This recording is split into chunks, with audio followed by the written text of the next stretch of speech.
You have your Social Security, so live on that now. I told my mother-in-law after she gifted her condo to my sister-in-law and decided to live in my house at my expense. And when she called my husband to demand why he hadn't transferred $8,000 to her for her living expenses, his answer left her completely speechless. But before we begin, please subscribe to the channel and hit the like button. Thank you, and enjoy the story. Valerie took a sip of coffee from her favorite mug that read Chief Accountant and glanced at her computer screen. The March financial reports required special attention, new vendors, changes in state tax codes, and a mountain of little details that could come back to bite them during an IRS audit. At 35, she had been working at Alpha Trade Logistics for 10 years and knew her job better than anyone else. Her cell phone rang right at the moment she was focusing on a particularly convoluted tax deduction. The number was unfamiliar, a local Chicago area code. "Hello, Valerie?" "Am I speaking to Valerie?" a pleasant male voice asked. "This is Peter Sterling." "I'm a realtor with Golden Key Real Estate." Valerie frowned. She and her husband, Michael, weren't planning any real estate transactions. Their 3-bedroom condo in a new development suited them perfectly. "I'm listening. The thing is, your mother hired me to sell her 2-bedroom condo on Elm Street, and I wanted to clarify some details regarding the title documents." Valerie almost dropped the phone. What mother? Her own parents lived in Ohio. Did he mean her mother-in-law, Clara? "Excuse me, but I think there's been a mistake. My mother-in-law hasn't said a word about selling her condo." There was a pause on the other end of the line. "She didn't tell you?" The realtor sounded surprised. "But Clara specifically gave me your contact info as the daughter who would be helping her with the paperwork. She said you were fully aware of the situation." "I know nothing about a sale," Valerie answered firmly. "Furthermore, I'm absolutely certain no sale is being planned." "Strange," Peter dragged out the word. The woman was very determined. She even paid the upfront fee for the expedited appraisal. She said she needed to sell it urgently, before the end of the month. Valerie's heart started beating faster. Something was very wrong here. Clara could be impulsive, but selling her home without consulting the family was completely out of character. "Could you tell me exactly when Clara came to see you?" "The day before yesterday, Tuesday morning, first thing. She was in a huge rush for some reason." The day before yesterday. On Tuesday, Valerie had worked late, and Michael told her his mother had dropped by for coffee. That meant she had gone to the realtor in the morning, sat in their kitchen in the evening, and hadn't breathed a word about selling her house. "Peter, could you put a hold on everything for now? I need to speak with Clara personally first." "Of course, no problem. But the realtor paused.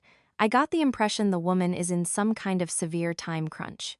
She kept repeating, "I need it done fast. I need to close by April 1st. After the call, Valerie sat staring at her monitor for a long time. The numbers on her spreadsheet blurred together. Why would her mother-in-law sell her condo, especially in such a rush? And why hide it from the family? She dialed Clara's number. After a few long rings, a familiar voice answered. "Valerie, sweetheart, hi. Did something happen?" "Clara, a realtor just called me," Valerie started, but her mother-in-law cut her off. "What realtor? What are you talking about?" There was surprise and even a hint of alarm in her voice. Either her mother-in-law was a fantastic actress, or she genuinely didn't understand. "Peter Sterling from Golden Key Real Estate. He says you hired him to sell your condo." A long pause. Valerie almost thought the call had dropped. "Oh, that," Clara finally dragged out. "Yes, I just wanted to see how much my property is worth these days, just out of curiosity. He must have misunderstood me. But he said you paid a non-refundable deposit for the appraisal." "Valerie, why are you digging into this?" Clara's voice took on an irritated edge. "A woman wants to know the value of her own home. What's so strange about that? Maybe I need to know the exact value for my will." Formally, it sounded logical, but something still didn't add up. Valerie had known Clara for 12 years, ever since she started dating Michael. Her mother-in-law was a straightforward woman. If it was just an appraisal, she would have said so. "All right," Valerie agreed. "It just surprised me that the realtor considers you a signed client." "Oh, you know how these realtors are," Clara laughed nervously. "They just want to sell something." Anyway, Valerie, don't worry about nonsense. By the way, I'll drop by tonight. I baked some muffins. After the call, Valerie's anxiety didn't fade. It intensified. She tried to focus on work, but her mind kept returning to the strange phone call. Her intuition, honed by years of working with numbers and legal documents, told her something shady was going on. During her lunch break, she decided to call her husband. Mike, can you talk? Yeah, but make it quick. The concrete truck just arrived. I gotta sign off on it.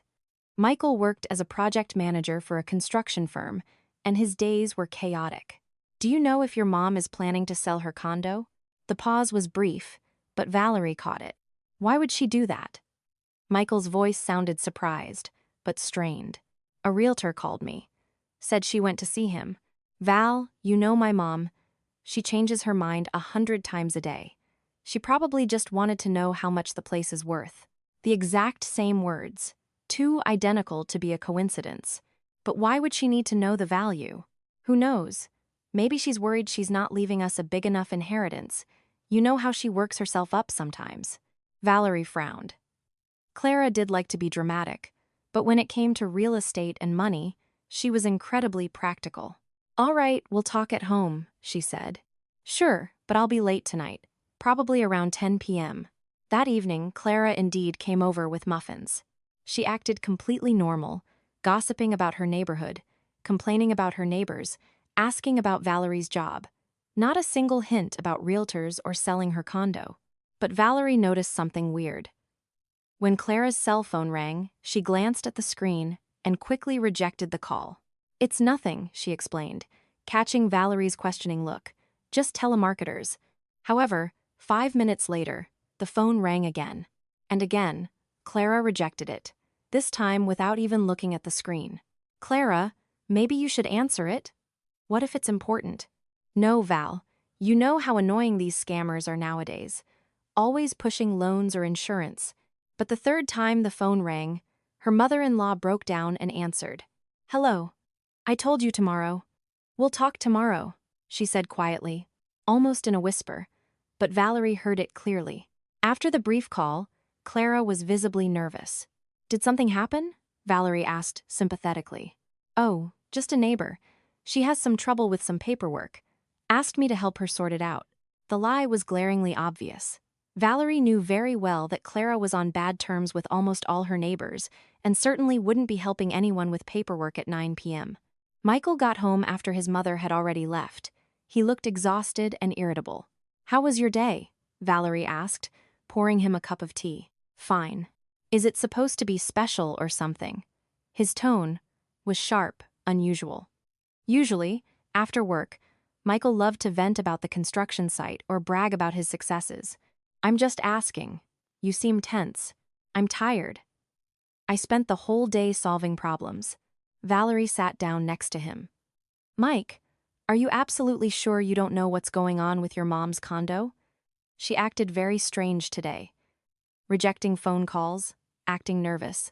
Michael looked up at her. Something elusive flashed in his eyes. Val, how many times do we have to go over this? Mom said she wanted an appraisal. Period. But why the huge rush? How should I know what goes on in her head? Maybe she's drafting a will? Maybe she's thinking about moving to an assisted living facility. Who knows what retirees think about? An assisted living facility? Clara was an active 8-year-old woman who went to the theater, met up with friends, and adamantly refused to ever leave her beloved condo. She had never once mentioned a nursing home. Valerie. Michael slammed his hand on the table. Stop digging into this. What is wrong with you today? My mother is a grown woman and has the right to do whatever she wants with her property. The outburst of anger was sudden and unprovoked. Valerie looked at her husband closely. 12 years of marriage had taught her how to read his moods. Right now, he was clearly hiding something. All right, she said quietly. Let's drop it.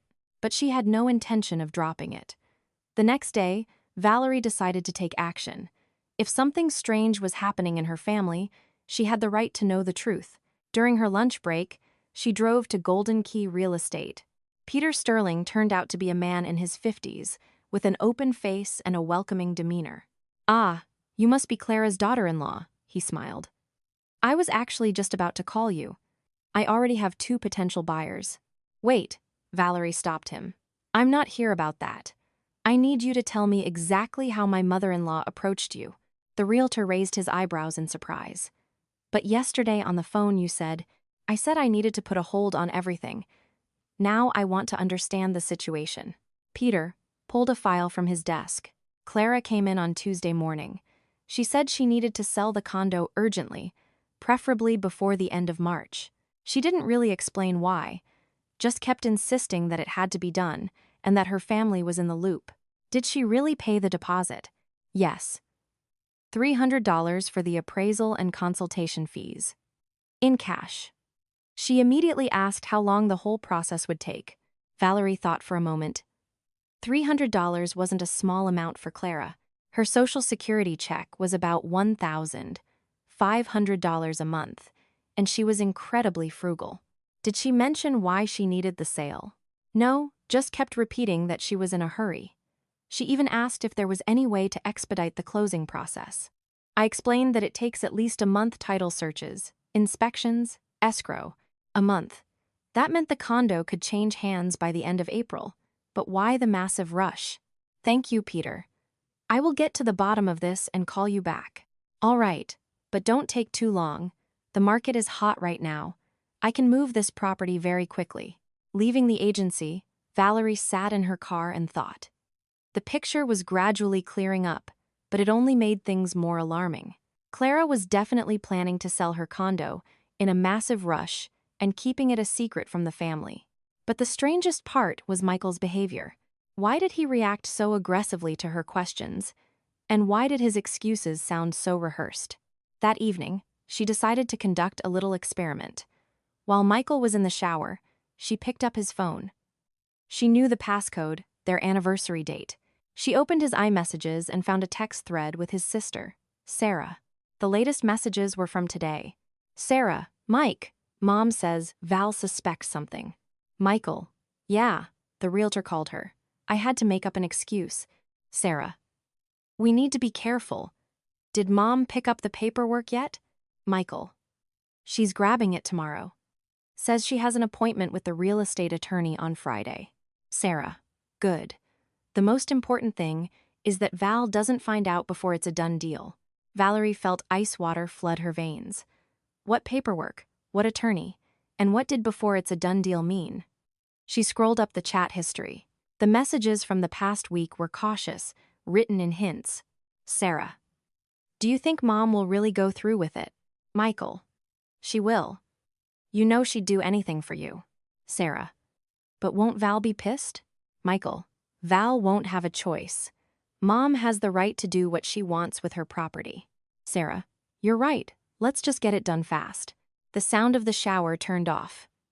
Valerie quickly put the phone back on the nightstand and pretended to read a book. Michael walked out of the bathroom, glanced at his phone, picked it up, and went to the kitchen. A few minutes later, Valerie heard a hushed conversation. Sarah? Yeah, it's me. Yeah, everything is fine for now. No. She doesn't suspect anything. Tomorrow Mom picks up the papers, and Friday is the attorney. Okay. Talk later. Valerie lay in bed, realizing a conspiracy was unfolding against her. Her husband, her mother-in-law, and her sister-in-law were plotting something behind her back. And it had to do with Clara's condo. But what exactly were they planning? The answer arrived the next day.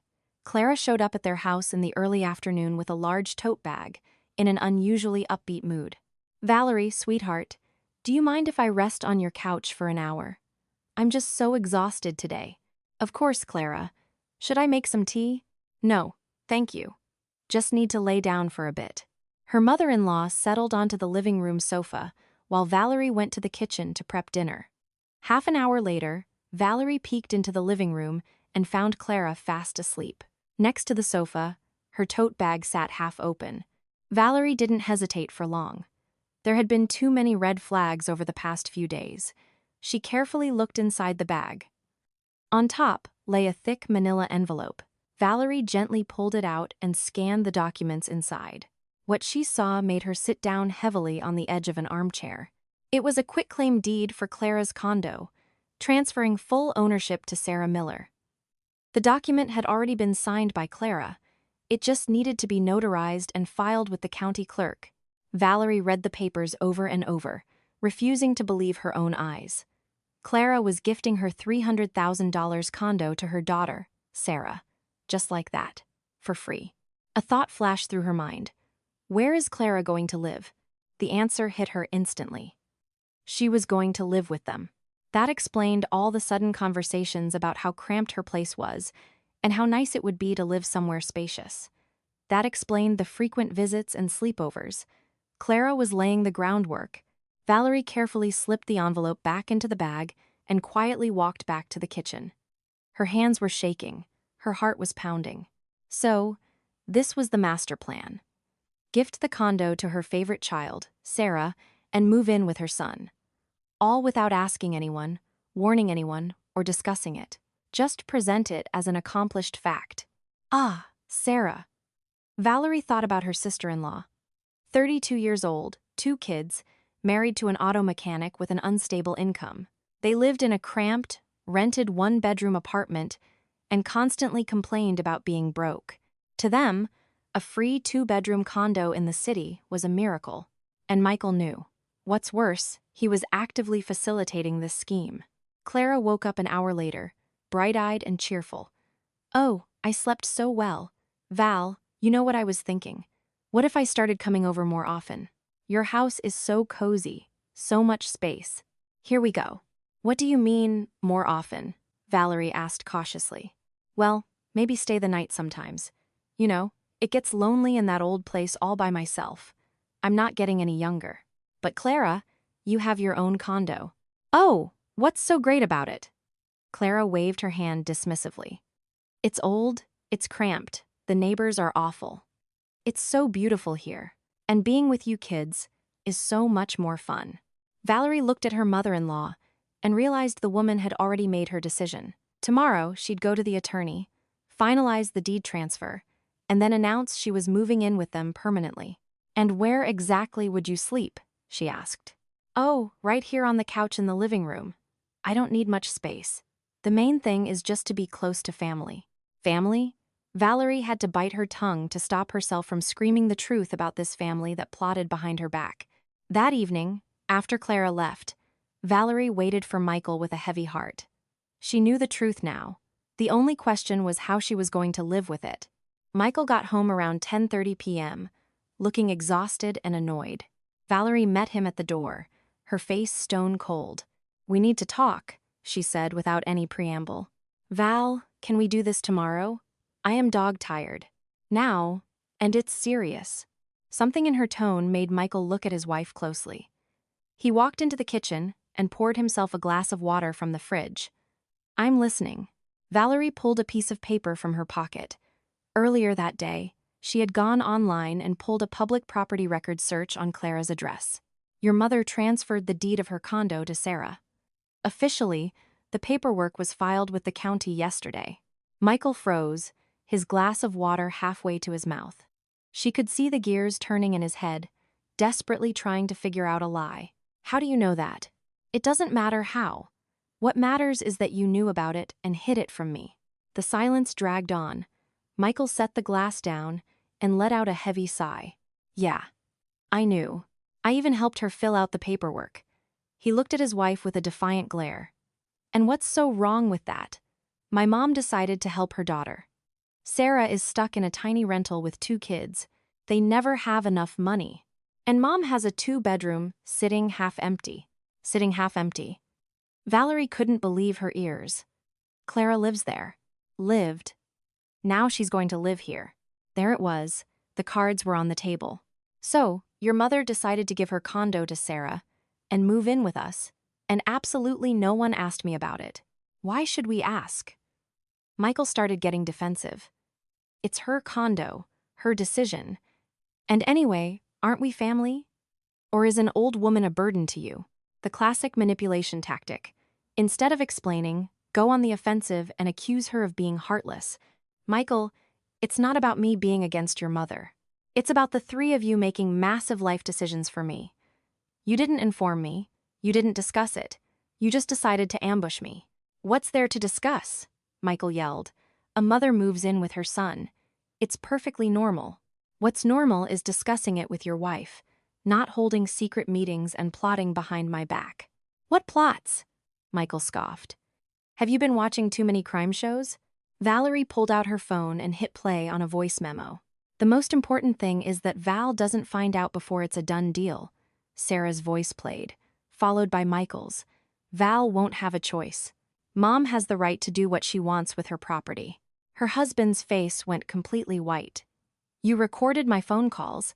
I accidentally overheard your call with your sister, and I recorded it just in case. Well, it's a good thing you did. Michael lunged for the phone, but Valerie pulled it back. It's too late, Mike. I know everything. Now explain to me why you needed all this secrecy. He slumped into a chair and rubbed his face. We were afraid you'd be against it. Against what, exactly? Against Mom living with us. Did it ever cross your mind to actually ask if I was against it? Maybe I would have said yes, but now I am completely against the methods you used. Michael looked up. His eyes were tired, filled with a strange kind of desperation. Val, just think about it. Sarah and the kids are drifting from rental to rental. Sammy is starting 3rd grade, and they don't even have a permanent address. Mom's place is just sitting there, and Mom gets lonely. We figured we'd kill 2 birds with 1 stone. I see. And no one wanted to consult me because you knew I would ask inconvenient questions. Not inconvenient questions, Michael retorted. You're just too practical. You would have started calculating expenses, running budgets. Of course I would, because an extra adult in the house means extra expenses. Groceries, higher utility bills, medical costs. It's called basic household financial planning. Exactly, Michael exploded. You would have started penny pinching immediately. But my mother isn't a line item on a spreadsheet. She's family. Valerie looked at her husband and realized he genuinely didn't understand the difference between wanting to help and the obligation to support someone financially. To him, family meant one person makes a decision, and everyone else falls in line without question. Fine, she said. Let's say I agreed to let your mother move in. Why did she have to gift the condo to Sarah? Couldn't they just swap places? No, they couldn't, Michael interrupted. Sarah's credit score is garbage. No landlord would approve her for a decent place, and she can't get a mortgage to buy Mom's place. A quitclaim deed was a clean transaction. No banks, no problems. So, it wasn't just a desire to help. It's that no other options worked. Michael stayed quiet, realizing he had said too much. Basically, yeah, we spent a long time trying to figure out the best way. We, meaning you, Clara, and Sarah. Yeah, understood. And I wasn't part of that equation. The conversation hit a dead end. Valerie knew that criticizing her husband's desire to help his sister was a losing battle, but the deceptive methods his family chose were completely unacceptable to her. The next day, events escalated rapidly. Sarah called in the morning. Valerie, hi, do you mind if I swing by tonight? I just really want to thank you for taking Mom in. Just like that. Not a discussion of the situation. No talking about logistics, just thanking her for taking Mom in, as if Valerie's consent was already signed, sealed, and delivered. Sarah, let's sit down and discuss everything first. I need to understand. Oh, what's there to discuss? Her sister-in-law interrupted. Mom isn't moving in with you forever. Just until I get her condo fixed up and do some renovations. A month or 2, tops. Renovations. What renovations? Sarah, why do you need to renovate it? The condo is in perfectly fine condition. Well, you know, everything is so dated. The wallpaper, the floors. I want to modernize it for the kids. Valerie recognized that tone. It was the same tone clients used when they were trying to hide the true purpose of a financial transaction. How long is this renovation going to take? Who knows? Maybe a month, maybe 3. Depends on how much money we can scrape together. Valerie frowned. Something about those words raised a massive red flag. That evening, Sarah came over. She brought her kids, Sammy, 8, and Mia, 5. The children were polite, but clearly uncomfortable in a house they rarely visited. Well, Val, Sarah started, settling onto the sofa. Thank you so much for not fighting Mom's move. We were all so worried about how you'd react. My reaction is fine, Valerie answered neutrally. But I'd like to understand the timeline. You mentioned renovations. Yeah? I want to freshen the place up. Mom lived there for 30 years. It's pretty worn out. How much is the renovation going to cost? Sarah hesitated. Well, it's hard to say exactly. $30,000 or $40,000, probably. $30,000 to $40,000. Her husband was a mechanic, making maybe $3,500 a month. That was an entire year's salary, assuming they stopped eating and buying clothes. Where are you going to get that kind of money? Well, that's why we decided to. Sarah caught herself and glanced at Michael. Why you decided what? Valerie zeroed in. I mean, since Mom is living with you now, she'll be saving on utilities and groceries. That saved money will go toward the renovation fund. The logic was flawless, provided you didn't look too closely. Clara would save her $1,500 Social Security check while eating Valerie and Michael's food, running up their utility bills, and spending their money. And what if the money still isn't enough? Well then, Sarah looked at Michael again. Then we'll figure something out. Valerie understood perfectly. We'll figure something out meant they would ask Michael and Valerie to fund it. Sarah, are you absolutely sure you plan to live in that condo? The question was abrupt, and her sister-in-law looked rattled. Of course. Why? Does it not look like it? It just seems like a 2-bedroom is pretty tight for a family of 4. You're in a 1-bedroom now. A 2-bedroom isn't much of an upgrade. A 2-bedroom is plenty, as long as we own it. But something shifty flickered in Sarah's eyes.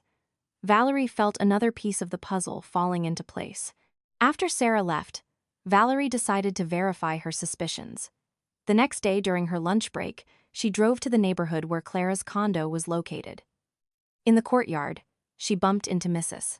Zimmerman, Clara's incredibly nosy neighbor from the 3rd floor. Oh, Valerie. Haven't seen you in ages. How are things? Hi, Mrs. Zimmerman. Everything is good. And you? Can't complain. Has Clara completely moved in with you guys? Just temporarily, Valerie answered carefully. Is it that obvious? I'll say. Haven't seen her in a week, and yesterday, her daughter came over. She was on her cell phone the whole time, pacing around, measuring the rooms. Measuring the rooms? What exactly was she measuring? Everything. She brought a laser tape measure and was writing stuff down in a notepad. Then some guy in a polo shirt showed up, and he was inspecting everything too. Valerie's heart sank. A guy with a tape measure inspecting everything. That sounded exactly like a real estate appraiser. Mrs. Zimmerman, did you happen to hear what Sarah plans to do with the apartment? Who knows? But yesterday I heard her on the phone in the hallway saying, "We'll definitely sell it by the end of April. The market is great right now." Everything clicked. There was no renovation. There was no plan to move her kids into the 2-bedroom condo. Sarah was going to flip the gifted property for cash. Valerie thanked the neighbor and drove home in a daze. The entire story about renovations and Clara living with them temporarily was a complete fabrication. The condo was going to be sold, and her mother-in-law was going to live with them forever. That evening, she decided to casually bring it up to Clara, who had come over for tea. Her mother-in-law was in high spirits, recounting how she had run into an old friend at the grocery store.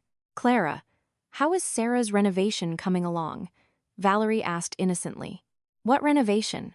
Her mother-in-law asked, genuinely confused. Well, she's going to renovate the condo before she moves in, right? Clara stumbled. Oh, yes, the renovation. Of course, she's doing that. Everything is so old in there. How long do you think it will take? Oh, 2 or 3 months, probably. The exact same rehearsed script Sarah had used. Has she hired a contractor yet? Not yet. She's still looking. Valerie nodded and changed the subject. But now she was absolutely certain. Nobody was doing any renovations, and Clara was fully aware of her daughter's true plans. Confirmation arrived the very next day. Peter Sterling, the realtor, called again. Valerie, I apologize for bothering you, but I have a bit of a situation. A young woman came into the office today.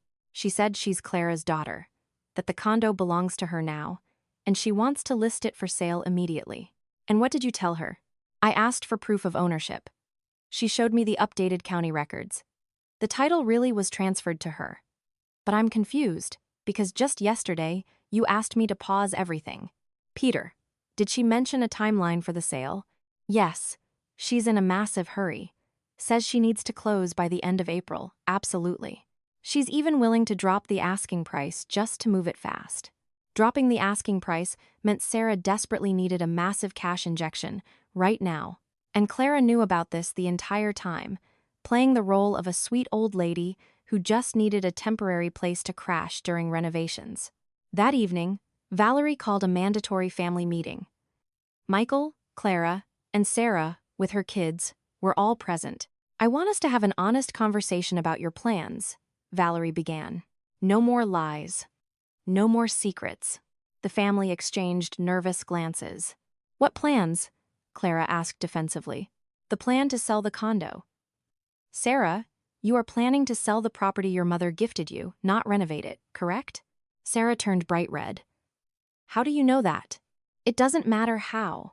What matters is that all of you have been lying to my face. You talked about a temporary stay, about fixing the floors, while you were secretly listing the property. So what if I am? Michael interjected angrily. Sarah is going to sell the condo and use the cash to buy a house in the suburbs. It'll be so much better for the kids. A house in the suburbs, Valerie repeated. And where exactly will Clara live? With me, Clara chimed in proudly. I already told you. I want to be around my family. Meaning, not temporarily, permanently. And what's so wrong with that? Michael repeated. A mother moving in with her son. It's a completely normal situation. Valerie looked at them and realized they genuinely did not comprehend that what they were doing was wrong. To them, this was the natural order of things. A mother gives a $300,000 asset to one child and forces the other child to support her. Fine, she said. Let's say I agree to Clara living here permanently, but we need to discuss the financial logistics. What financial logistics? Clara frowned. The extra utility bills, groceries, household supplies. It all costs money. I have my Social Security, Clara huffed. I'm not going to be a freeloader. Your $1,500 a month will barely cover your own food and medical copays, Valerie stated calmly. Meanwhile, our heating, electricity, and water bills will increase significantly, plus internet, phone, household items. Well, what are you proposing? Michael snapped. I propose we honestly calculate the added monthly expenses and figure out who is covering them. The family looked at each other again. Clearly, they hadn't bothered to think about this part. We'll figure something out, Sarah said vaguely. What exactly will you figure out? Well, I'm selling the condo. I can help Mom out a little bit. How much is a little bit? Sarah hesitated. I can probably give her $500 a month. $500 plus $1,000. $500. Social Security equals $2,000. Valerie quickly ran the math. She made $8,000 a month.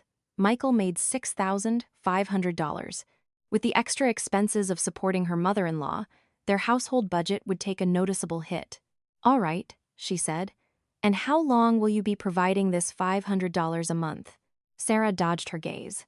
Well, for at least 2 years. For sure. And after that, we'll see. We'll see, translated from sister-in-law, meant, after that you and Michael will support Mom 100% out of your own pockets. I see, Valerie nodded.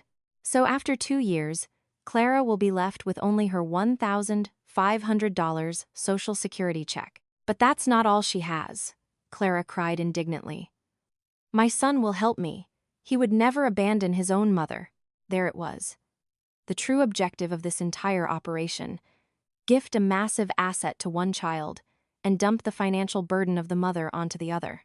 What if Michael can't help you? Valerie asked. What if we hit hard financial times? We won't hit hard times, Michael said confidently.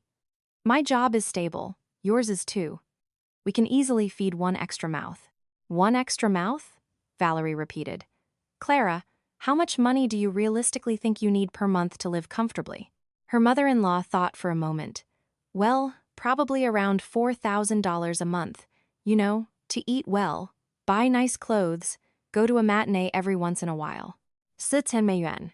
With her $1,500, Social Security, that meant a deficit of $2,500 every single month.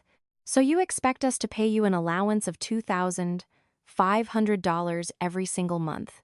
Oh, Valerie, stop being dramatic. Clara waved her hands. It won't be that much. Maybe just 500. Valerie looked at the calculator app on her phone. 4,000 minus 1,000. $500 is $2,500. That's basic math, Clara. Well, maybe I overestimated. Let's say 3,500 totally is enough.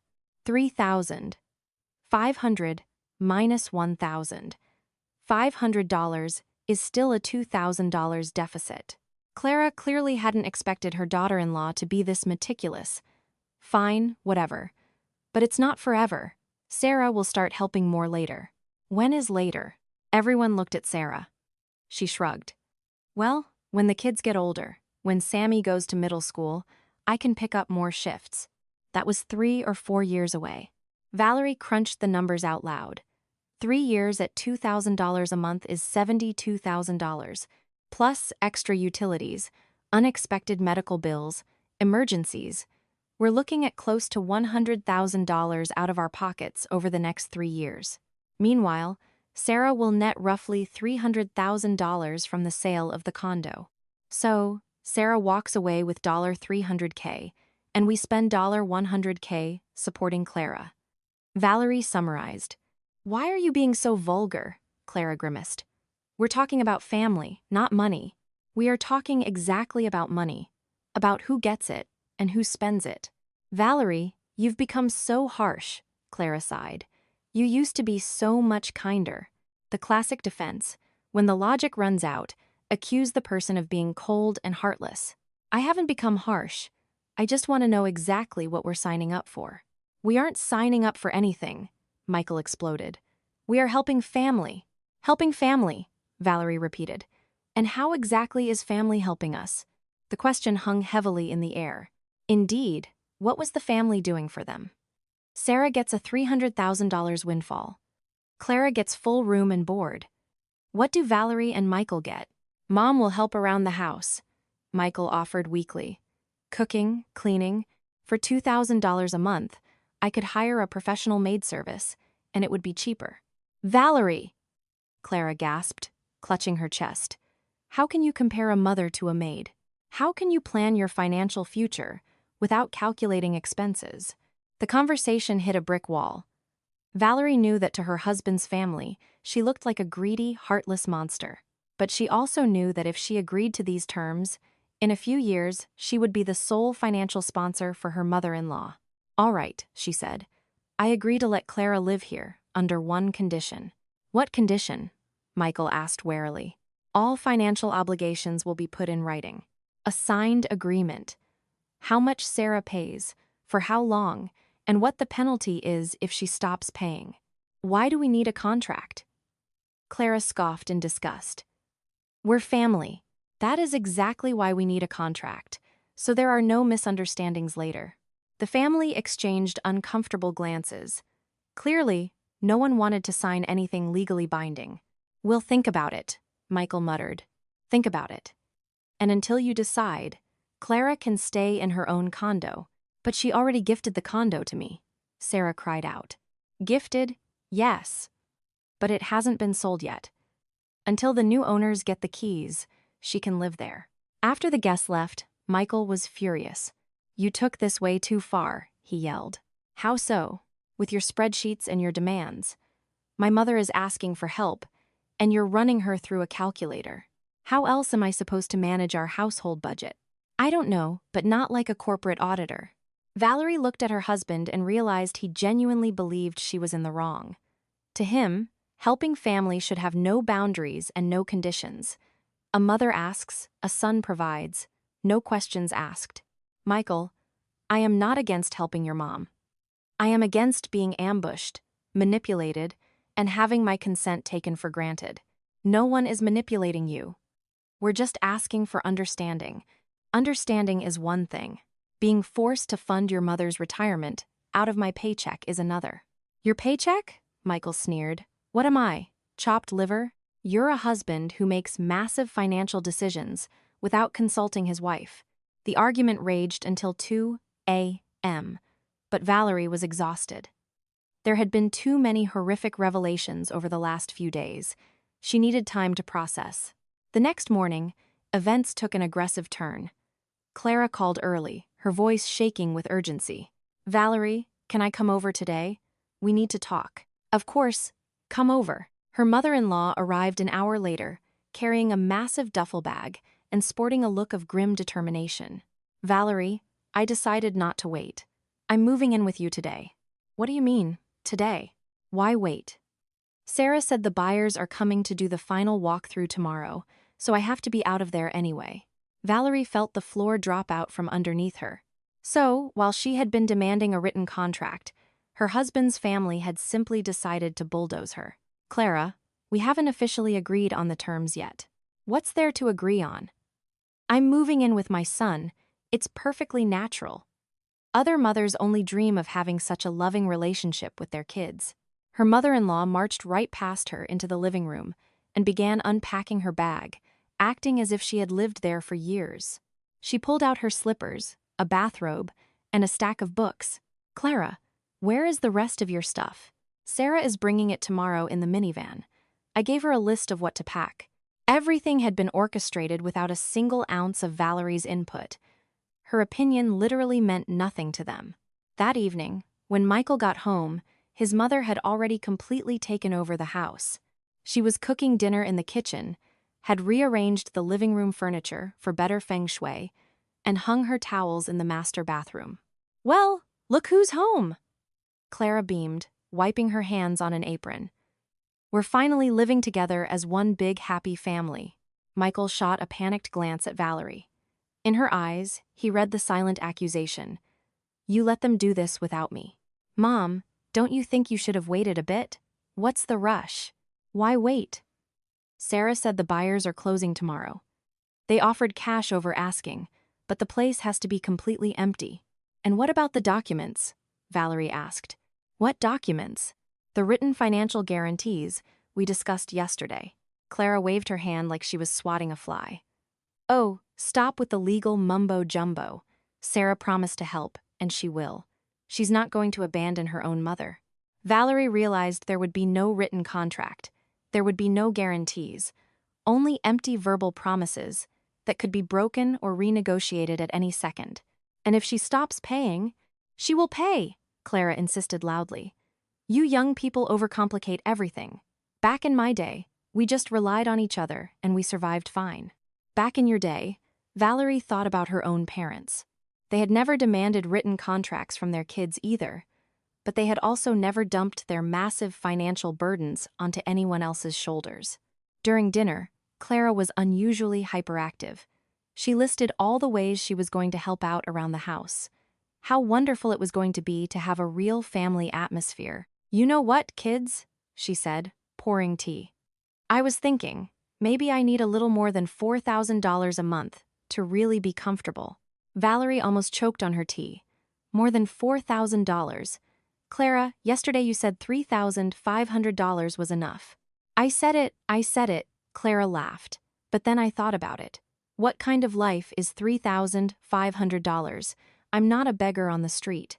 I want to go to the theater, buy decent clothes, use high-end face creams. And my doctors aren't cheap. Honestly, I think $8,000 a month is the bare minimum for a senior to live with dignity in this economy. $8,000 a month. With her $1,500 Social Security check, that meant a deficit of $6,500 every single month. That was literally Michael's entire monthly salary gone. Clara, that is an astronomical amount of money. Valerie, why are you always counting pennies? Clara sneered. Money comes and goes. Family is forever. Family is forever, if you don't destroy it with crushing financial debt. What debt? Michael has a great job. You have a great job. You're young, healthy. you'll make more money. The logic was parasitic. Because the kids could earn money, they were obligated to fund their mother's lavish lifestyle. But what about the daughter who just walked away with $300K? And Sarah? Is she going to contribute to this $8,000 a month? Of course. Sarah promised to send $2,000 a month. $2,000 from Sarah, plus $1,500. Social Security equals $3,500. That meant Valerie and Michael would be forced to cover the remaining $4,500 a month. So, we are expected to pay you a $4,500 allowance? Why do you keep saying expected? Clara acted deeply offended. If you want to pay, pay. If you don't, don't. I'm not forcing you. Not forcing them, yet she had already moved into their house and was demanding an $8,000 lifestyle, a very subtle form of non-force. Valerie looked at Michael.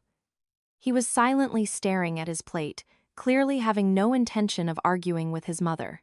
Michael, what do you think about this number? I think Mom has the right to a dignified life, he mumbled without looking up. And you don't think $4,500 a month out of our pocket is a bit extreme? You can't put a price tag on taking care of your mother. Valerie realized that arguing was useless. Michael had firmly chosen his mother's side, just as he always did, and cast Valerie in the role of the stingy, heartless villain. Fine, she said. But I want to know exactly how long Sarah guarantees to pay this $2,000. Does it really matter? Clara waved her hands again. She'll pay for as long as she can afford to. It mattered immensely. If she paid for 1 year, that was one reality. If she paid for 5 years, it was another. Oh, Val, why look so far into the future? We'll cross that bridge when we get to it. We'll cross that bridge when we get to it. The favorite battle cry of people who refuse to take responsibility for their actions. Sarah would pay until she felt like she had spent enough of her $300K windfall, and then dump the rest of the burden on them. The next day, Sarah brought over the rest of her mother's belongings. Huge suitcases full of clothes, boxes of china, prescription meds, photo albums. In a single day, Valerie's pristine, modern home felt like a chaotic nursing home. Well, Val, Sarah chirped brightly, arranging her mother's pill bottles on the bathroom counter. Now Mom will be under a watchful eye, and I can sleep easy knowing she's taken care of. She's taken care of. Not we are taking care of her. Someone else is taking care of her. Did the condo sell? Valerie asked coldly. Not officially closed yet, but the buyers are dead serious. We sign the closing docs tomorrow, and the wire hits my account on Thursday, $300,000 flat. With $300,000, Sarah could easily put a massive down payment on a beautiful house in the suburbs, or she could put it in a high-yield savings account and never have to work a day in her life. Are you definitely going to help fund your mother's expenses? Of course, Sarah nodded vigorously. I promise $2,000 a month. For how long? Sarah hesitated. Well, for a good long while. 2 years guaranteed. 2 years at $2,000 a month was $48,000, out of a $300,000 cash windfall. Sarah was keeping the other $252,000 entirely for herself. And what happens if you run out of money in 2 years? I won't, Sarah promised. I'm not going to spend it all at once. I'll put a chunk in a high-yield CD. How much of a chunk? Like $50,000. That'll generate some good interest for a long time. $50,000 in a CD at 5% yields about $2,500 a year.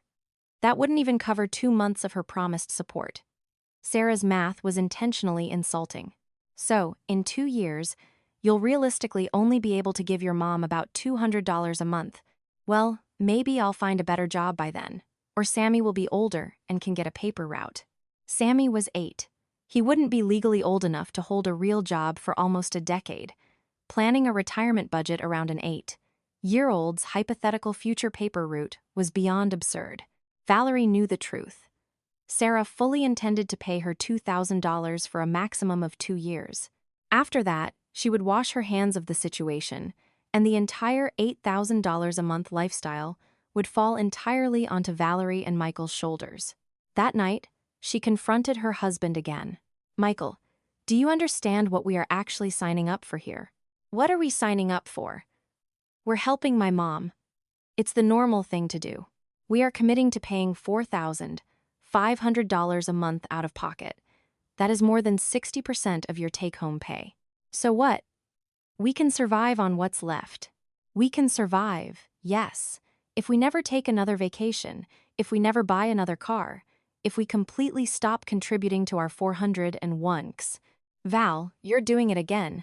My mother is asking for help, and you're pulling out an Excel spreadsheet. How else am I supposed to manage our lives? I don't know, but maybe with a little basic human empathy. Human empathy. To Michael, empathy meant never looking at a price tag when family was involved. Hand over whatever they ask for, and never question the logic. Okay, Valerie said. What if next year your mom decides she needs $10,000 a month instead of $8,000? Do we just hand it over out of human empathy? Why would she want more? Because she just raised her asking price from $3,500 to $8,000 in less than 48 hours. Michael actually stopped to think about that. It was true. His mother's appetite for cash was growing exponentially. Well, then we'll just tell her. We can't afford it. And then she will tell the entire family that we are greedy, selfish monsters. And from her perspective, she'll be right, because we set the precedent. So, what do you suggest? I suggest we establish ironclad, reasonable boundaries right now and put them in writing. More contracts, not contracts. Guarantees. For everyone's protection. Michael remained silent, wrestling with his wife's logic. You know what, Val? He finally said. Let's just try living like this for 1 month. If we realize we can't afford it, then we'll sit down and restructure everything. 1 month. Valerie knew that, after a month, changing anything would be impossible. Clara would grow accustomed to her new, lavish standard of living, and any attempt to dial it back would be viewed as a horrific betrayal. But there was no other way out. Her husband's family had executed their coup. She could either agree to the trial run or trigger an immediate nuclear divorce. For now, she chose to agree. But she knew this choice was a ticking time bomb. The first month of living with Clara was an exercise in intense, suffocating passive aggression. At first, the mother-in-law played the role of the perfect housewife. She cooked breakfasts, vacuumed the living room, and bought groceries. Valerie knew it was a performance, a desperate attempt to prove her value to the household so her exorbitant allowance wouldn't be questioned. But by the second week, the cracks started showing. Clara began complaining that the meat at their local Jewel-Osco was subpar, heavily hinting that they should be shopping exclusively at Whole Foods. Then she started complaining that the house was freezing, which resulted in her running 3 space heaters 24/7. Then, magically, all her generic prescriptions ran out, and she absolutely had to switch to the expensive, name-brand versions, not fully covered by Medicare. Every individual request seemed reasonable. Every purchase on its own wasn't a bank breaker, but combined, they formed a massive, bleeding wound in their checking account. Valerie meticulously tracked every single extra cent spent on her mother-in-law. By the end of the first month, the total additional expenses hit exactly $5,000. Sarah transferred her promised support right on time. But the Zelle transfer wasn't for $2,000. It was for $1,200. When questioned, Sarah claimed she had to buy the kids new iPads for school and was temporarily short on liquid cash. She promised to make it up next month. Clara took the news of her daughter's reduced payment with total philosophical calm. Money is just money. Family is what matters, and family steps up when someone is short. The hint was as subtle as a sledgehammer. Since Sarah couldn't pay, Valerie and Michael were expected to cover the gap. The second month was a disaster. Clara's sciatica flared up, requiring expensive visits to an out-of-network chiropractor and specialized massage therapy. She caught a slight cold and demanded a very specific, high-end organic humidifier for her room. Then she dropped her phone and demanded they buy her the newest Samsung Galaxy. The total extra expenses for the second month hit $6,200. Sarah transferred exactly $800. She claimed her husband's hours had been cut at the auto shop and promised to reimburse them when things picked up. Valerie saw the writing on the wall. Every month, Sarah's contributions would magically shrink. Every month, Clara's demands would skyrocket. In 6 months, Sarah would be paying zero, and Valerie and Michael would be bankrolling a luxury retirement entirely on their own. In the middle of the 3rd month, an event occurred that ripped the final mask off the entire charade. Valerie was picking up dry cleaning downtown when she ran into Mrs. Zimmerman, Clara's old nosy neighbor. The older woman was thrilled to see her and immediately started gossiping. "Valerie, you wouldn't believe it. The new owners moved into Clara's old condo 2 weeks ago. They completely gutted the kitchen already. And Sarah?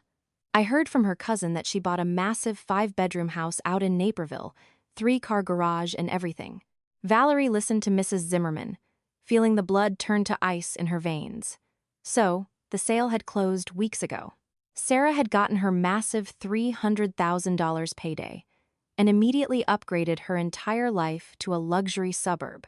And Clara had spent the last 3 weeks pretending she had no idea the sale was finalized. That evening, she decided to confront them.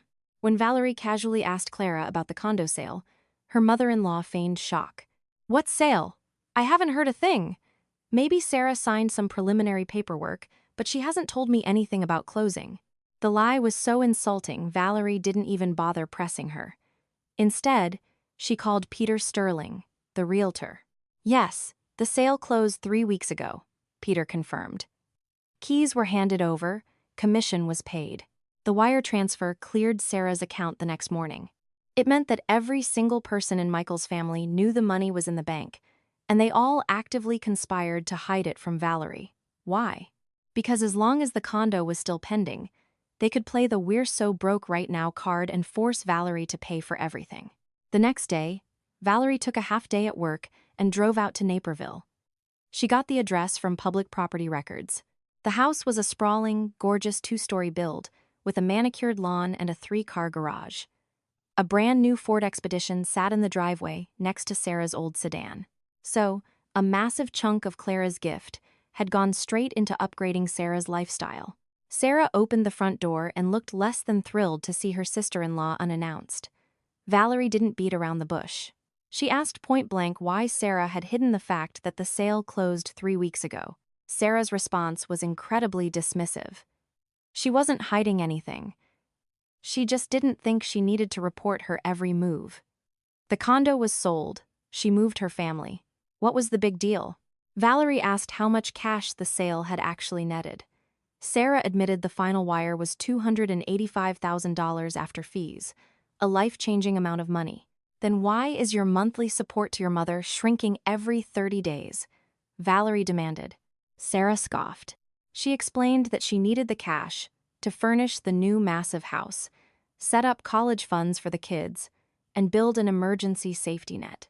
"Taking care of Mom is important, obviously, but I have to put my own children first." Valerie asked her directly, how much longer was Sarah going to pay her mother, and exactly how much? Sarah's answer was the final nail in the coffin. She planned to send a few $100 a month for another 6 months, and then taper off completely by next summer. "I have my own family to worry about," Sarah said coldly. "Mom gets her Social Security, and Michael makes great money. You guys can handle it." Driving back to the city, Valerie finally accepted reality. She had been used. This entire elaborate scheme was designed for one specific purpose: to transfer the financial burden of caring for Clara from the daughter to the son. Sarah got a $300K payout and absolved herself of all filial responsibility. Michael got a dependent mother who refused to budget. And what did Valerie get? A $6,000 a month financial parasite, living in her living room, and a husband who lied to her face to protect his sister's windfall. That night, she made her decision. The game was over. Michael got home at his usual time. Clara was bustling around the kitchen, cooking a lavish dinner with groceries Valerie had paid for. Valerie waited until they were all sitting at the dining room table. She pulled out a printed spreadsheet and a calculator. Over the last 3 months, the total extra expenses of having Clara in this house amount to $16,200. The total financial support provided by Sarah over that same period is $2,000. That leaves a deficit of $14,200 that came directly out of my paycheck. Clara scowled deeply. Here we go again with the accounting. Can't you just look at life without a dollar sign attached to it? I plan on attaching a dollar sign to everything moving forward because my budget isn't a charity fund, Valerie replied coldly. And since Sarah's support is effectively ending, it is time we make some radical changes. What kind of changes? Clara asked, her eyes narrowing. Valerie laid out 3 options. Option 1. Clara goes back to her condo. Option 2. Clara's monthly expenses are strictly capped at her $1,500 Social Security check, plus a $500 monthly allowance from us. If she wants organic food and chiropractors, she pays out of pocket. Option 3. Every single extra expense is logged, and Sarah is legally forced to reimburse us for 50% of the overage out of her $285K windfall. Clara practically shrieked. What condo? The condo is gone. And $500 a month? A stray dog couldn't live on that. And you want to sue my own daughter? She has kids to feed. So the condo is officially gone, Valerie noted dryly. Funny how you finally admit it. Clara realized her slip-up, but quickly tried to deflect. Michael tried to play the peacekeeper. Val, you can't just drop ultimatums on family like this. We need to solve this peacefully. Peacefully like how? Valerie shot back. Like secretly signing a quitclaim deed behind my back? Like secretly moving her in while I was at work? Michael faltered. Formally, Valerie was entirely right, but he couldn't abandon his mother. Helping family is a moral obligation, he muttered. Helping family is a moral obligation when it's transparent and fair, Valerie agreed. What you did was financial blackmail. The argument raged for hours. Clara periodically burst into theatrical tears, lamenting how heartless modern women had become. Michael desperately tried to find a middle ground where he wouldn't have to tell his mother no. Valerie methodically shot down every excuse with raw financial data. Finally, a desperate compromise was reached. A 1-month trial under Valerie's strict budget. Clara's expenses were hard capped at $2,500 a month total. Anything over that had to be covered by her Social Security or Sarah. Clara agreed, though her face looked like she had just swallowed a lemon. $2,500 is absolute poverty levels, she grumbled. But what can I do when my daughter-in-law is so stingy? The trial period was a bloodbath. By day 2, Clara was complaining that $2,500 wasn't enough to buy her specialized skincare or imported teas. Valerie told her to call Sarah. Clara refused. Instead, Clara launched a campaign of malicious compliance. She bought the cheapest, lowest-grade food she could find and loudly complained about stomach aches. She turned off her space heaters and sat in the living room wearing a massive winter parka, shivering dramatically whenever Michael walked into the room. Michael was torn apart. On one hand, he saw the math and knew Valerie was right. On the other hand, watching his mother act like a freezing, starving Victorian orphan was destroying him. After 2 weeks, he broke. He approached Valerie and asked to increase the cap to $3,500. Just an extra $1,000 a month, Val. It won't break us, and she'll stop suffering. Valerie agreed, but with one absolute, final condition. $3,500 was the ceiling, not a single penny more. Clara took the increase as a total victory. She had worn them down. Her mood instantly improved, but the satisfaction was incredibly short-lived. A month later, the complaints started again. $3,500 is better than starving, Clara announced over dinner. But it's still barely surviving. If we bumped it to $5,000, I could finally live like a respectable human being. Valerie flat out refused. $3,500 plus her, $1,500. Social Security meant Clara had $5,000 in disposable income every month, with zero rent or utility bills. That was more disposable cash than most working adults had. Clara immediately pivoted to playing the victim. She whined that she was being abused, financially controlled, and treated like a prisoner in her own son's home. Michael tried to negotiate again. Val, maybe we just stop tracking her spending so aggressively. Let her buy what she needs, and we'll just cover the credit card bill. Valerie realized right then and there that her husband was fully prepared to surrender completely. He would rather plunge them into massive consumer debt than stand up to his manipulative mother. The cycle would never end. She had reached her breaking point. The games, the compromises, the spreadsheets, it was all over. She waited until Saturday morning when both Michael and Clara were sitting in the kitchen. Clara was mid-rant about how she couldn't afford her weekly massage therapy. Michael was nodding sympathetically, promising to look at the budget. Valerie listened for a minute, then set her coffee mug down. She looked her mother-in-law dead in the eye. "Clara, you have your Social Security, so live on that now." The words hit the room like a gunshot. Clara froze, her mouth hanging open. Valerie didn't blink. "You gifted a $300,000 asset to your daughter, and then decided to fund a luxury retirement out of my paycheck." "Well, the bank is officially closed." Clara tried to sputter a defense. "How dare you speak to your elder like that? I didn't want to be homeless. Sarah needed the money for the kids. I couldn't say no to my own daughter." "You gave your daughter $300,000, Valerie said coldly. "That was incredibly generous. Now, go ask your daughter to fund your massages." "But Sarah has a mortgage. She has 2 kids to feed. She can't afford to take care of me. And we can? Because we don't have kids yet. We're supposed to be your personal ATM?" Clara burst into violent, heaving sobs. She genuinely hadn't expected Valerie to possess this level of titanium resolve. She thought she could guilt them into submission forever. "I'm not kicking you out onto the street," Valerie continued mercilessly, "but I am no longer funding your life. Your Social Security covers your groceries. If you want anything else, call the daughter you made rich." Michael jumped up to defend his mother, but Valerie cut him off instantly. "Stop the hypocrisy, Mike. Let's call this exactly what it is. Your family orchestrated a highly calculated financial scam to dump your mother's living expenses onto me, so Sarah could buy a McMansion in Naperville. The scam failed." Clara wailed about how ungrateful children were nowadays. How she had worked her whole life, raised 2 kids, and was now being treated like garbage. If you raised 2 kids, and one of them just walked away with $300,000 of your money, then that kid owes you some gratitude, Valerie snapped. The blowout argument lasted 3 hours. Clara cried, yelled, and accused Valerie of being a sociopath. Michael paced the room, desperately trying to find a magical phrase that would make everyone happy.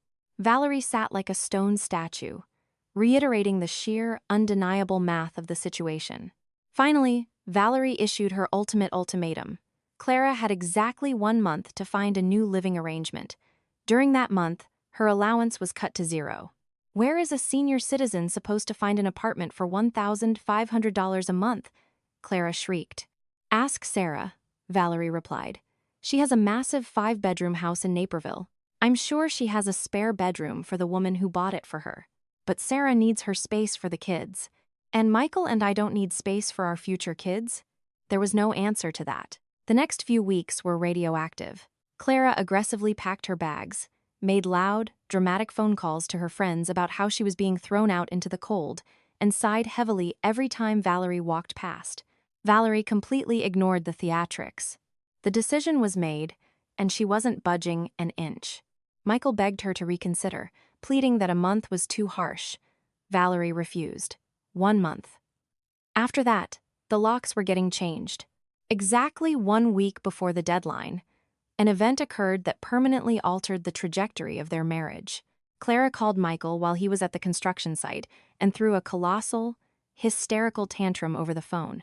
She sobbed, screamed about Valerie's cruelty, and demanded that her son act like a man and defend his mother. "Why haven't you wired me the $8,000 you promised?" she shrieked. "Why are you letting this woman abuse me?" Michael, standing in the mud of an active job site, stressed, exhausted, and pushed to his absolute breaking point, finally snapped. And his answer stunned everyone, including himself. "Mom, I'm done," he yelled into the phone. "I spent my whole life trying to help this family, pouring my time and money into keeping everyone happy, and all I get in return is manipulation and drama. So Valerie is right. The bank is closed. If you need money, Call the daughter you gave a $300,000 house to." Clara was so utterly shocked by her son's response that she went completely silent. She had expected him to cave, to beg her for forgiveness, to promise to fix it. Instead, he coldly rejected her. After that phone call, Clara completely withdrew into herself. The theatrical sighs stopped. The complaints stopped. She packed the rest of her belongings in total silence. 2 days later, she ordered an Uber and drove to Sarah's house in Naperville. She didn't say goodbye. She didn't leave a note. She just vanished. At first, Valerie thought this was a temporary retreat. Clara would spend a week at Sarah's, realize she hated the noise of the kids, and come crawling back ready to negotiate. But the days turned into weeks, and Clara never called. No texts, no check-ins, total radio silence. Michael didn't seem to care either. He didn't call his mom, didn't visit her, and didn't ask how she was settling in. He acted as if the entire nightmare had never happened. A month later, Valerie couldn't take the weirdness anymore. "Mike, aren't you worried about your mom?" she asked over dinner. He shrugged casually. "She's a grown woman. She made her bed. If she wants to come back, she'll call. If she doesn't, that's her choice." His absolute, icy indifference sent a chill down Valerie's spine. Just a month ago, this man was willing to plunge them into massive debt because you can't put a price tag on taking care of your mother. Now, he couldn't care less if she was alive or dead. Why? Because the problem was no longer affecting him. Valerie suddenly saw her husband with terrifying clarity. Michael hadn't defended his mother out of some deep, unshakable moral principle. He defended her because it was the path of least resistance. As long as he could force Valerie to shoulder the financial and emotional burden, he got to play the good son. But the second Valerie refused to pay, and the burden threatened to fall on his shoulders, he dropped his mother like a bag of rocks. This realization was a massive psychological shock. For 12 years, she had believed she was married to a man of deep family principles. But Michael didn't have principles, he had conveniences. He was a chameleon who adopted whatever stance required the least amount of effort and yielded the highest personal comfort. When his mother wanted money, and his wife could provide it, he sided with his mother. When his wife threatened divorce, and his mother became a liability, he instantly betrayed his mother and sided with his wife. He wasn't a family man. He was an opportunist. Valerie began to replay their entire 12-year marriage through this new, horrifying lens. How many times had Michael made unilateral decisions, and then gaslit her into accepting them for the good of the family? The time he bought a gas-guzzling truck without asking her, because we need a safe family car. The time he took a lower-paying job across town, because it had better long-term potential, forcing Valerie to pick up overtime to cover the mortgage. The time he promised his buddies he'd help them build a deck every weekend for a month, ruining their anniversary plans, because you have to help your friends. Every single time, he painted himself as a noble martyr making sacrifices. But in reality, the negative consequences of his actions always, invariably, fell on Valerie. She paid the truck loan. She worked the overtime. She sat alone on their anniversary, and if she ever dared to complain, he accused her of being unsupportive. The situation with Clara was just the grand finale of his lifelong behavioral pattern. He had planned to look like a hero for taking his mother in, while Valerie silently funded the entire operation.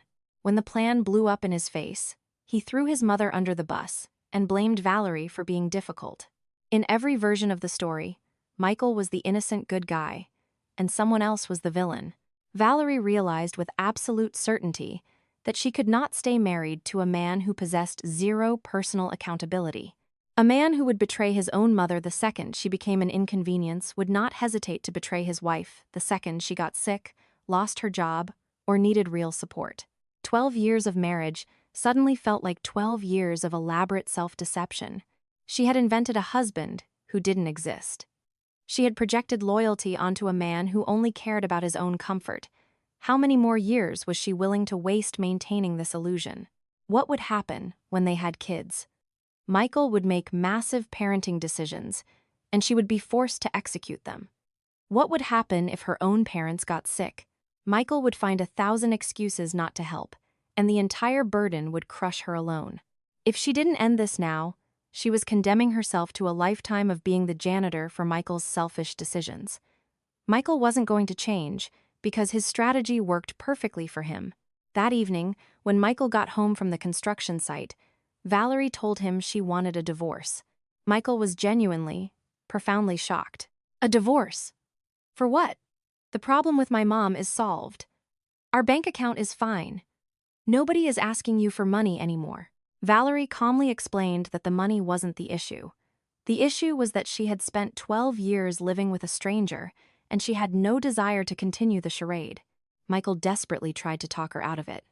Are you going to throw away a 12-year marriage over one stupid argument about my mother?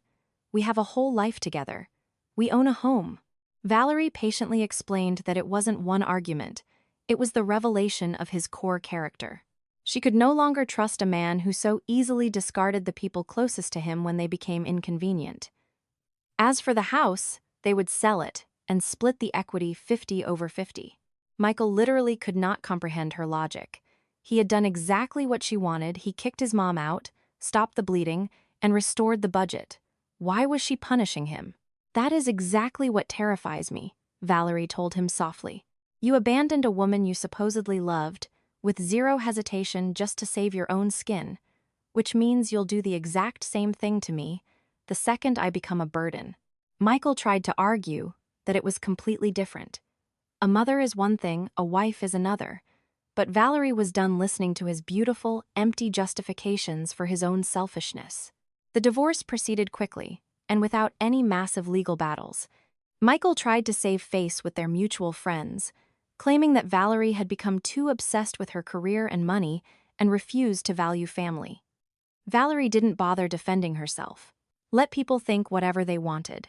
They sold the condo, split the cash, and went their separate ways. Valerie rented a beautiful, modern one-bedroom apartment in a vibrant downtown neighborhood and accepted a promotion to director of finance at a rival logistics firm, with a massive pay bump. 6 months later, she heard through the grapevine that Clara was indeed still living with Sarah in Naperville, but their relationship was an absolute toxic nightmare. Sarah had quickly realized that dealing with her mother's endless, expensive demands was a lot harder than just cashing a $300,000 check. Michael, meanwhile, had started dating a naive, 24-year-old receptionist at his construction firm, a girl who undoubtedly looked at him with wide eyes, completely buying his stories about his greedy, cold-hearted ex-wife. Valerie didn't regret her decision for a microsecond.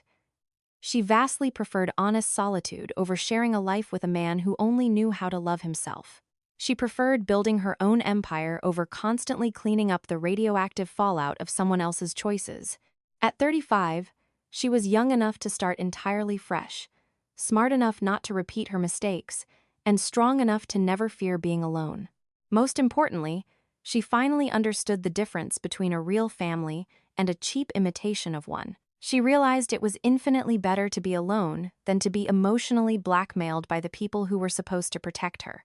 If a new man ever entered her life, she wouldn't listen to his pretty speeches. She would watch his actions. She wouldn't look for promises. She would look for accountability. 12 years of deception had taught her the ultimate truth. Family isn't just about sharing a last name or throwing around the word love. Family is about the absolute willingness of every member to carry the weight of responsibility for the group's well-being. If someone in the group expects to consume all the resources without carrying any of the weight, that isn't a family. It's a parasitic performance disguised as love. Valerie was officially retired from acting in those kinds of plays. If she was going to have a family, it would be a real one. If she was going to be alone, she would be honestly, peacefully alone. The bank was permanently closed, and she was never opening it for a scammer again. Valerie, now 38, stood by the floor-to-ceiling windows of her new West Loop penthouse, looking out over the glittering Chicago skyline. She had recently been promoted to vice president of finance at the logistics firm. Her life was a masterpiece of her own design, organized, peaceful, and fiercely protected. She wasn't alone either.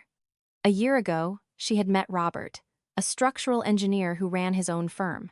Robert was everything Michael wasn't: brutally honest, deeply accountable, and completely transparent. On their 5th date, when the conversation turned to their futures, Robert had laid out his financial obligations, his goals, and his boundaries regarding his own family. He didn't expect Valerie to be his savior, and he had zero interest in being a dependent. They were a true partnership, built on mutual respect and signed agreements. Valerie had completely cut ties with her past, but in a city like Chicago, ghosts occasionally find a way to resurface. It happened on a crisp Tuesday morning in October. Valerie was picking up her usual Americano at a high-end coffee shop near her office building when she heard a familiar voice hesitate behind her. "Valerie?" She turned around. Standing there in a wrinkled trench coat and a cheap, ill-fitting suit was Michael. The last 3 years had not been kind to him. He looked at least 10 years older. His hairline had severely receded. He had gained weight around his midsection, and the permanent bags under his eyes spoke of chronic exhaustion. He looked at Valerie radiant in a tailored navy pantsuit, holding her coffee with an air of absolute, unbothered confidence, and physically shrank. "Michael," she said, her voice perfectly neutral. "It's been a while. You look incredible," he stammered, clearly caught off guard by how much she had thrived without him. "How have you been?" "I've been very well. How are things with you?" Michael let out a bitter, hollow laugh. "You know, surviving." He rubbed the back of his neck, looking like a man desperate to unload his burdens. "Do you have 5 minutes? Just to sit down?" Valerie glanced at her Apple Watch. She had time before her morning executive meeting. 5 minutes, she agreed, taking a seat at a small corner table. Michael sat across from her, staring into his black coffee. For a moment, he didn't say anything. Then, the dam broke. "You were right, Val. About everything." Valerie didn't smile. She just took a sip of her Americano and waited. "My mom is living with me now," Michael confessed, his voice dripping with misery. "She's been with me for 8 months. I thought she was living her dream life with Sarah in Naperville," Valerie noted dryly. "That blew up 2 years ago," Michael scoffed bitterly. "Sarah burned through that $300,000 cash windfall like it was water. She bought 2 new cars, went to Disney World twice, and furnished that massive house. But she didn't factor in the property taxes, or the fact that Mom's demands never, ever stop." Valerie remembered the math perfectly. An $8,000 a month lifestyle. "Mom drove Sarah's husband insane," Michael continued. "She complained about the noise from the kids, demanded they buy her organic groceries, and insisted Sarah pay for a private wellness coach. Eventually, Sarah's husband gave an ultimatum. Either the mother goes or he files for divorce. And Sarah chose her marriage over her mother," Valerie deduced. "Exactly. Sarah literally packed Mom's bags, drove her to my apartment, dropped her off on the curb, and drove away. She blocked both of our numbers, said she had done her part, and now it was my turn." Valerie felt a cold, vindicating wave of closure wash over her. The parasitic scheme had turned inward, and the parasites had cannibalized each other. "And what about your girlfriend?" Valerie asked calmly. "The young receptionist?" Michael winced. "She left me the week Mom moved in. She said she was too young to be playing nursemaid to a demanding senior citizen. She told me I was broke, spineless, and walked out." He looked up at Valerie with pleading, desperate eyes. "I'm drowning, Val. I'm renting a cramped 2-bedroom in the suburbs. Mom takes every extra cent I make. She complains constantly. I haven't taken a vacation in 3 years. I have no savings. It's a nightmare." Valerie looked at the man she had spent 12 years of her life with. Once, hearing this would have broken her heart. She would have immediately started running numbers, trying to figure out how to pull him out of the hole. Now, she felt absolutely nothing but a clinical, detached clarity. "I'm sorry to hear that, Michael," she said smoothly. "But it sounds like you're experiencing the exact life you designed." "I was trying to be a good son," he pleaded, leaning across the table. "I was just trying to do the right thing. Val, please. I miss you. I miss what we had. We had a good life. If we just tried again." "Stop." Valerie's voice wasn't loud, but it cut through the air like a steel blade. Michael froze. "We didn't have a good life, Mike. You had a good life. Because you used me as a human shield against the consequences of your own weakness. When Sarah took your mother's money, you didn't hold her accountable. When your mother demanded the world, you didn't say no. You just expected me to foot the bill. I made a mistake. No, you made a choice, Valerie corrected him, standing up from the table. You chose the path of least resistance. You sacrificed your wife to appease your mother, and when your mother became a burden, your sister sacrificed her to save her own marriage. You all made your investments, Mike. Now you're just collecting the dividends. Michael sat in stunned silence, his shoulders slumping as the brutal, undeniable truth washed over him. There was no argument he could make. There was no manipulation left to try. The bank was closed, the vault was locked, and he had thrown away the only key. Goodbye, Michael, Valerie said softly. She turned and walked out of the coffee shop, stepping into the crisp, bright Chicago morning. The air felt incredibly fresh. Her phone buzzed in her pocket. It was a text from Robert. Morning, beautiful. Left the quarterly budget projections on the kitchen island for you to review tonight. Dinner is on me. See you at 7. Valerie smiled, typed back a quick heart emoji, and hailed a cab to take her to the office. She had lost 12 years to a beautiful illusion, but she had gained the rest of her life in absolute, uncompromising reality. She had learned the hardest lesson of all. True family isn't built on guilt, manipulation, and secret deals. It is built on accountability.